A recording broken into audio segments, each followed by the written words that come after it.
Well, folks and Kratom consumers of Louisiana, I do have some bad news. Is that, well, SB154 implemented by Morris has officially now passed the Senate and the House.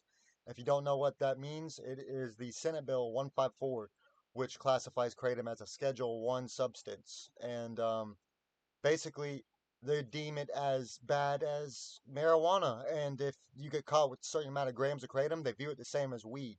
So basically, if you have a kilo of kratom, which a lot of people do, you will go to prison. You will go to state prison in Louisiana, probably and have to have slave labor too, or work as a chain gang. And keep this in mind, folks, is that Louisiana has one of the highest prison populations in our country. And 1,000 out of 100,000 will be incarcerated in Louisiana. Oh, well, as far as I know of, that's what I've researched. But it was biased from the beginning, just like the last time I talked about the SB 154. It passed the Senate and the House, and that is absolutely crazy. So not only that, but the same co-sponsor of the bill was head of the House of Representatives today. What a coincidence! So, and off the get-go, it's the same thing as last time: is that they let the people in support of the bill, the people against kratom, speak first instead of last time. It's completely not fair. It's complete bias. Even the medical doctor today, or the specialized supervisor of addiction treatment, the first time Senator Morris was on the hearing here, he brought him on, and well, he even says that kratom overdoses are nowhere near as fentanyl at all. I mean, he even said that himself. And not only this, but the same people that were against kratom last time came up on the stage, and it was one case in which there were one of the persons that were taking kratom and been to a few rehabs here and there for it, which is really that definitely wasn't kratom powder. But anyways, he didn't even die from kratom. He died from suicide, and his family is pointing the finger at kratom, saying, "Oh, well, it's the kratom. It's the kratom that did this." And clearly, we need to know more of the story on that.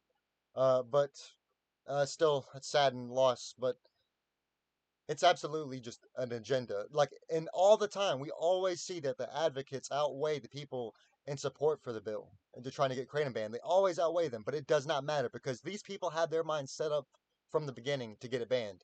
So no matter how much advocates you have, they're still gonna just vote yes on it because it doesn't matter what you feel; it matters what they feel. And this is time. I know we are trying to fight hard for kratom legalization everywhere, but Louisiana is in a critical situation right now. And if you have been advocating before, you need to gather up more people to advocate. Or kratom is going bye-bye in Louisiana. 300,000 people do kratom in Louisiana, folks. And only 10% of them, maybe even less, are able to move out of the state.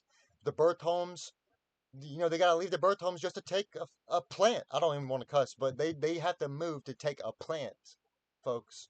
Please petition. I have every information down in the description below, the Protect Kratom Louisiana link, and all the House of Representatives emails for that state. So please, please, please, please, please petition and share.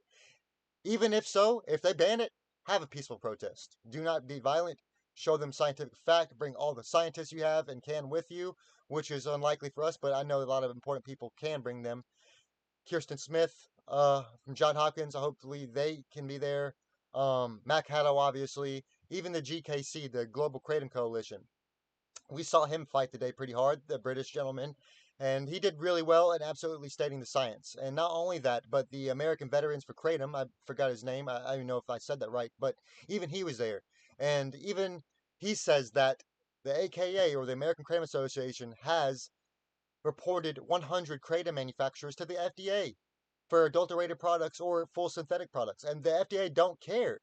They don't take the warnings into consideration, folks. And you know what? They won't because they don't care about you.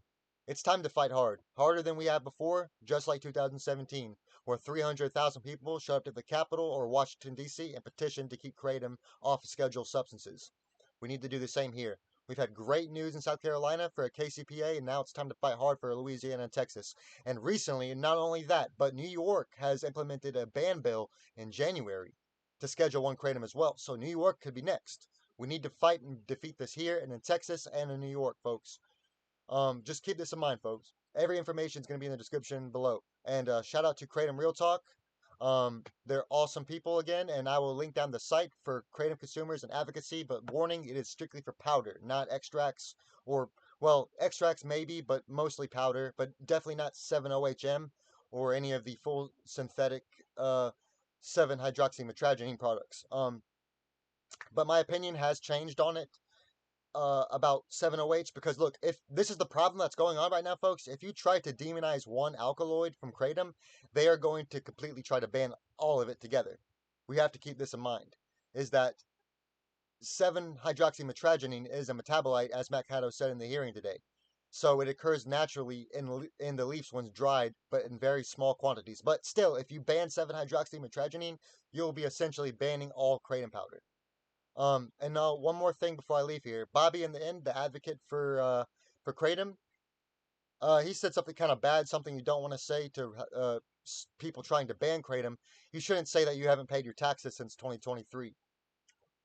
That was something that should not have been said. That really does make us look bad. And even one of the House Representatives had said that, oh, well, when the police show up at your door, you're gonna have to agree with. You have the right to remain silent. Like, you can't tell the people that you're not paying your taxes, folks. But that doesn't give us a good look. But he is still a good man.